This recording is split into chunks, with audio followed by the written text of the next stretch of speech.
فيلمنا بيبدأ في مدينة العناصر، وبنشوف عنصرين من عنصر النار داخلين على المدينة. سابوا بيتهم ورايحين يعيشوا في المدينة، والضابط اللي هناك بيبقى عنده صعوبة في نطق اسمهم، فبيقرر يسميهم بيرني وسندر. والضابط بيوافق ان هما يخشوا المدينة، واول ما بيخشوها بينبهروا بجمالها. وبنشوف ان العنصر اللي مسيطر على المدينة هو عنصر المية، وكانوا كل اللي في المواصلات خايفين منهم. وبعدين وصلوا لمنطقة اسمها جاردن بيستريك، وراحوا لأصحاب العقارات كلهم علشان يشوفوا شقة يعيشوا فيها. وأصحاب العقارات أول ما بيشوفوهم بيرفضوا على طول عشان خايفين يحرقوا لهم المكان. وبعد ما يأسوا في الآخر بيرني بياخد زوجته لمكان مهجور، وبيقرروا إن هما يغيروا لبيتهم وبيعيشوا في المكان. وسندر بتجيب بنت بيسموها إمبر، وعرفوا يحولوا بيتهم لمحل كبير سموه متجر النار، وبيكون المتجر الوحيد اللي في المدينة للنار، وبيتشهروا بسهولة والعناصر كلهم بيروحوا لهم. وبنشوف بنتهم إمبر اللي بتبقى عصبية جدا ومش بتقدر تستحمل الزباين، وفي كل مرة بتفجر المكان من عصبيتها. بس بعد كده بتحاول انها تسيطر على اعصابها وعلى هدوءها. وبتكبر إمبر وبيجي أبوها بيرني وبيسلمها المكان في التخفيضات السنوية، وهي بتحضنه وبتطمنه وبتقوله إن هي مش هتخذله أبدا. وبيجي تاني يوم وإمبر بتستعد لاستقبال الزباين وهي مبسوطة. بس أول ما المكان يتملى زباين مش بتعرف تسيطر على أعصابها، وبتنزل للدور السفلي علشان تنفجر فيه. وساعتها أنابيب المية اللي في المكان بتنفجر فيها، وبتعرف تسيطر على الأنابيب، بس المكان كله بيتملى مية. وهي واقفة بتتفرج على المكان وزعلانة، فجأة بيطلع لها واحد من عنصر المية ماسك صورة أهلها وعمال يعيط، وبيقول لها ان هو مفتش المدينة وان هو كان بيصلح في التسريبات، وفجأة لقى نفسه طالع من القبو بتاعهم. وبيقعد يكتب ملاحظات على المكان، وبيقول لها ان المتجر لازم يتقفل. فإمبر بتتعصب جدا وبتحاول تحرق الملاحظات اللي هو بيكتبها، بس ما بتعرفش، وهو بياخد بعضه وبيجري من المكان بسرعة. وبتروح إمبر تجري وراه قبل ما يوصل لمجلس المدينة، بس مش بتعرف تلحقه. فبتقعد تعيط قدام الباب وبتقعد تكلم نفسها وبتقول ان ابوها هيزعل منها جدا لما يعرف انها سبب في ان المتجر يتقفل. فويد بيسمعها من جوه وبتصعب عليه، فبيطلع يقول لها انها لازم تترافع في قضيتها بنفسها قدام القاضي. وبتدخل علشان تدافع عن نفسها قدام القاضي، بس بتتعصب وبتفجر المكان. فالقاضي بيقرر ان المتجر بتاعها هيتقفل في خلال اسبوع. ولما رجعت المتجر لقت بيرني ابوها بيصلح في المكان، وسندر امها بتحاول تطمنهم. وتاني يوم إمبر بتروح مجلس المدينة وبتبقى عايزة تتكلم مع رئيس ود تاني، فبيقول لها ان رئيسته جيرل مش موجودة في المكان، وانها في الملعب بتشجع الفريق المفضل ليها. فإمبر بتقرر انها تروح لها الملعب، وود بيروح معاها. ولما بيوصلوا للمكان إمبر بتكلمها وبتحاول تستعطفها، بس جيرل بترفض النقاش في وقت اللعب. وبتقعد إمبر تتريق على الفريق علشان هو عبارة عن كور سحاب، بس الفريق المفضل لجيرل بيخسر بسبب لاعب اسمه لوتس. فبيجي ود ويشجع لوتس ويخلي الجمهور كله يشجعه علشان جيرل تبقى مبسوطة. فلوتس بيتشجع وبيعرف يدخل جون لفريقه. وبعد المباراة جيرل بتبقى مبسوطة وبتوافق على اقتراح ود ان هو يعرف سبب التسريبات اللي بتحصل في المتجر. وبعدها بيروحوا البيت إمبر وبيشوفوا التسريبات سببها ايه، وبيطلعوا على سطح البيت. بعد كده بيتحركوا وهم ماشيين بيشوفوا بركة مية فبيتتبعوها. وبتقعد إمبر تحكي لود عن ذكرياتها في الطفولة، وإنها لما كانت طفلة والدها أخدها عشان تشوف زهرة نادرة جدا، بس حارس الحديقة رفض إن هو يدخلهم علشان هما من عناصر النار. وبعد فترة الحديقة حصلها فيضان، فهي مبقاش عندها أمل إنها تشوف الزهرة النادرة. وبعد كده بيوصلوا لمصدر التسريب وبيلاقوا الباب مكسور، ولما بتعدي سفينة المكان كله بيتغرق مية، وبيقعدوا يستخبوا من الفيضان. وحاولت إمبر إنها تجيب أكياس رمل وتسد بيها الحفرة، فود بيقول لها ان هم صلحوها لفترة قصيرة عبال ما مجلس المدينة يجي يصلحها. وبعد ما بيحلوا المشكلة ود بيعزم إمبر على سهرة تاني يوم، فهي بتتكسف وبتمشي. وجي تاني يوم وراحوا السينما مع بعض وتصوروا، بس الصور طلعت كأنهم محروقين. وبتروح إمبر تهزر مع الأطفال وتلعب معاهم، وود بيبصلها من بعيد وهو معجب بيها. ولما بترجع المتجر بتعرف تتحكم في غضبها عشان بتفكر في ود، وبقوا من وقت للتاني بيخرجوا مع بعض. وبنروح لأكياس الرملة اللي ما استحملتش وانفجرت، والمية رجعت تملى المتجر من تاني. وساعتها إمبر بتخاف على فازات الورد بتاعتها فبتاخدها وبتنزل تحت.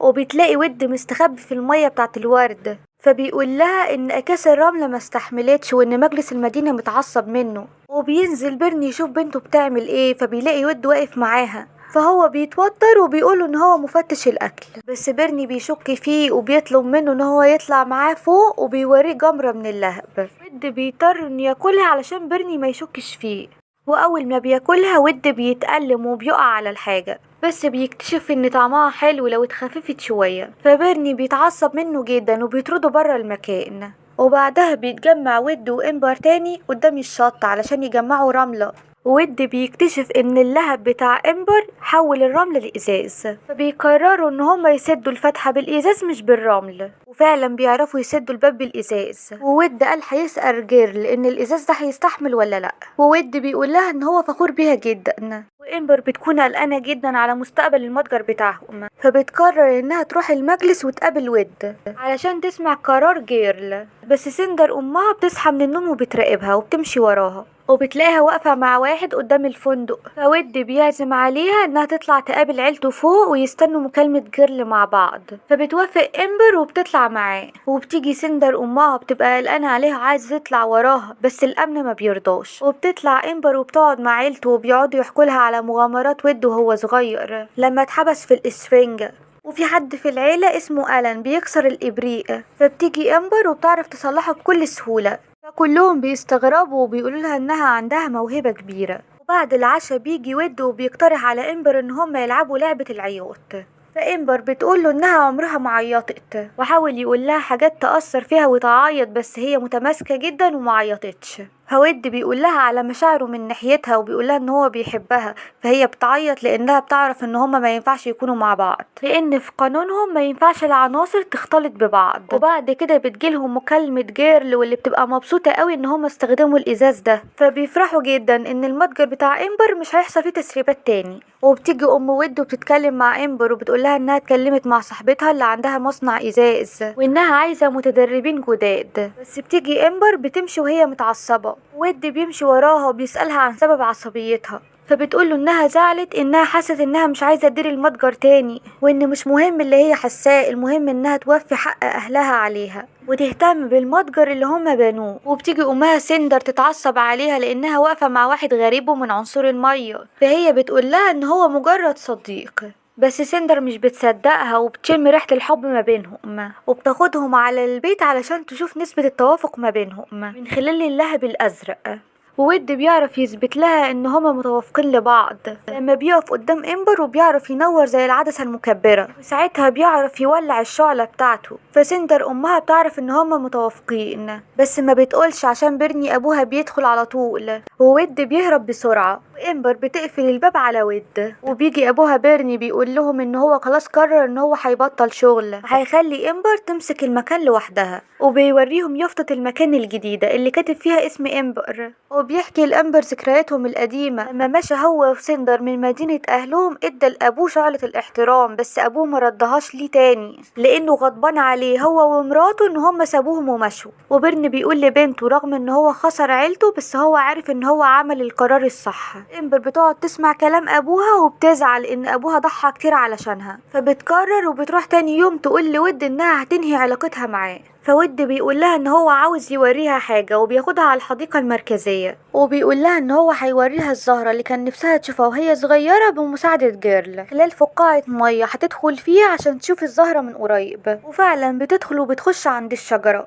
وبتشوف الورد وهو بيتفتح. إمبر بتحس بسعادة كبيرة، بس الفقاعة اللي فيها إمبر كانت خلاص هتفضي الهواء، فقرروا ان هم يرجعوا بسرعة. واول ما بيطلعوا إمبر بتبقى مبسوطة جدا، فود بيقول لها ان هم يجربوا يحطوا ايديهم على بعض، بس إمبر بتبقى خايفة، بيقول لها ود انها تجربة تستحق المخاطرة، فبتمسك ايده وما بيلاقوش ان في حاجة حصلت، فبيرقصوا مع بعض تحت ضوء القمر وهما مبسوطين، وهي في حضنه بتفتكر ابوها فبتسيبه وتمشي، وبتقوله ان هي لازم ترجع لحياتها ولابوها والمتجر. فود بيقول لها انها لازم تتكلم مع ابوها عن اللي هي حساه، فهي بتتعصب عليه جدا وبتقوله ان انت مش فاهم يعني ايه يكون عندك اهل ضحوا علشان خاطرك بكل حاجة، وبتمشي وتسيبه.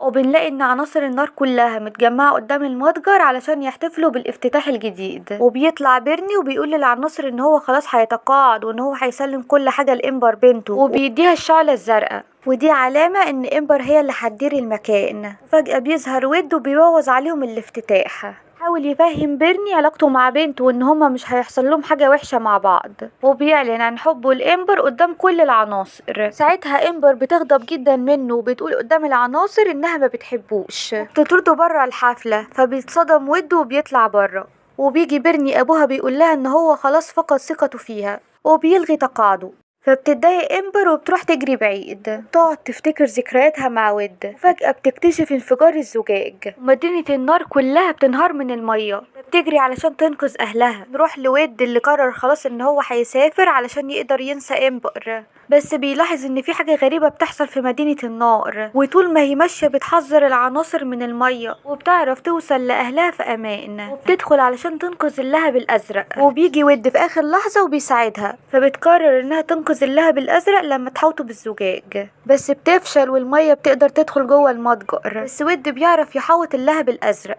وبيحاولوا ان هم يتشعلقوا علشان يطلعوا من السقف، بس السقف بينهار. فبتقرر امبر انها تستخدم الشعلة في انهيار الجدار، بس بيجي ود وبيمنعها عشان بيقولها ان ممكن المية تدخل وتأذيها. وبتقعد تعيط لانها خايفة تخسر ود. تعترف له انها بتحبه، فبيحضنوا بعض. وفجأة الدخان والبخار بيملوا المكان، وبيرني وسندر عرفوا مكان عشان يخشوا الامبر. بس بتطلع امبر وهي زعلانة وبتعيط وبتقول لهم ان ود مات.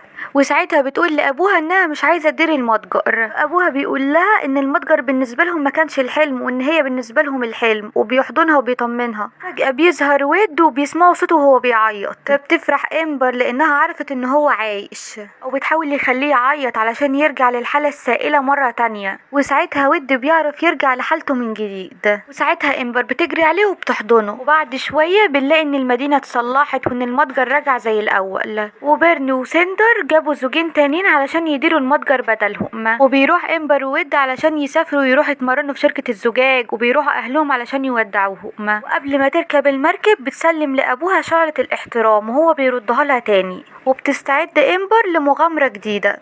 لو عجبك الفيديو اعمل لايك واشترك في القناة عشان يوصلك كل الملخصات الجاية.